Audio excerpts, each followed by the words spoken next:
परिवहन कॉलनीत महादेव मंदिर प्राण प्रतिष्ठा नामकरण सोहळा व महापूजानिमित्त भव्य भंडारा महाप्रसाद वाटप दिनांक 8 फेब्रुवारी ते 10 फेब्रुवारी अतिशय भक्तिमय वातावरणात धुळे शहरातील देवपूर परिसरातील वलवाडी शिवारातील परिवहन कॉलनी देवपूर धुळे या ठिकाणी महादेव मंदिर प्राण प्रतिष्ठा नामकरण सोहळा व महापूजा कार्यक्रम पार पडला, ज्यात प्रामुख्याने दिनांक 8 फेब्रुवारी 2025 रोजी सकाळी भव्य अशी मिरवणूक काढण्यात आली। दिनांक 9 फेब्रुवारी 2025 रोजी महापूजा व धार्मिक विधी कार्यक्रम पार पडला, तर सलग तिसऱ्या दिवशी 10 फेब्रुवारी 2025 रोजी सायंकाळी 7 वाजता भव्य महाप्रसादाचे आयोजन करण्यात आले। सदर या कार्यक्रमाप्रसंगी शेकडोंच्या संख्येने भाविक भक्तांनी याचा लाभ घेतला। तर या कार्यक्रमाचे आयोजन चिंतामण गणेश मित्र मंडळ, परिवहन कॉलनी, वानखेडकर नगर, चंद्रकोर कॉलनी, साने गुरुजी कॉलनी, विद्युत प्रभा कॉलनी, संत कबीर नगर, लेखा नगर, सूर्योदय कॉलनी, समस्त वलवाडी भोकर मित्र परिवार धुळे यांच्या संयुक्त विद्यमानाने सदर हा कार्यक्रम या ठिकाणी पार पडला।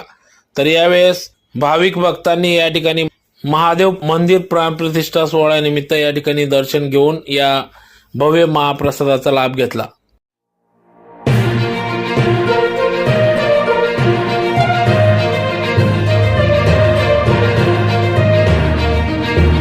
परिवहन कॉलनी परिसर व चंद्रकोर कॉलनी व इतर कॉलनी परिसरात नुकतंच महादेव मंदिराच्या प्राणप्रतिष्ठेचा कार्यक्रम दिनांक 8/2/2025 पासून सुरू झालेला होता।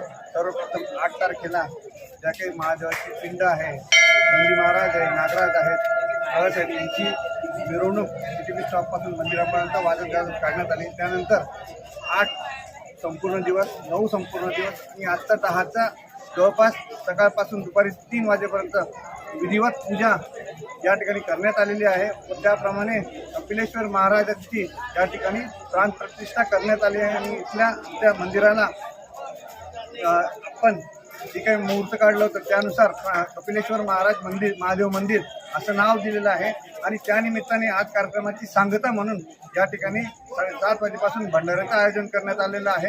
या ठिकाणी कॉलनी परिसरातील हजारो नागरिकांनी तीर्थप्रसादाचा आणि जेवणाचा आनंद घेतलेला आहे, लाभ घेणार आहेत। आज या ठिकाणी आलेल्या सर्व महादेव भक्तांचे व सर्व भक्तांचे, सर्व आमच्या कॉलनी परिसरातील मंडळांतर्फे, महादेव मंदिर मंडळातर्फे, चिंतामणी गणेश मित्र मंडळातर्फे मी व सर्व कार्यकर्त्यांच्या वतीने हार्दिक आभार मानतो आणि सर्वांनी प्रसादाचा लाभ घ्यावा ही सर्वांना नम्र विनंती करतो।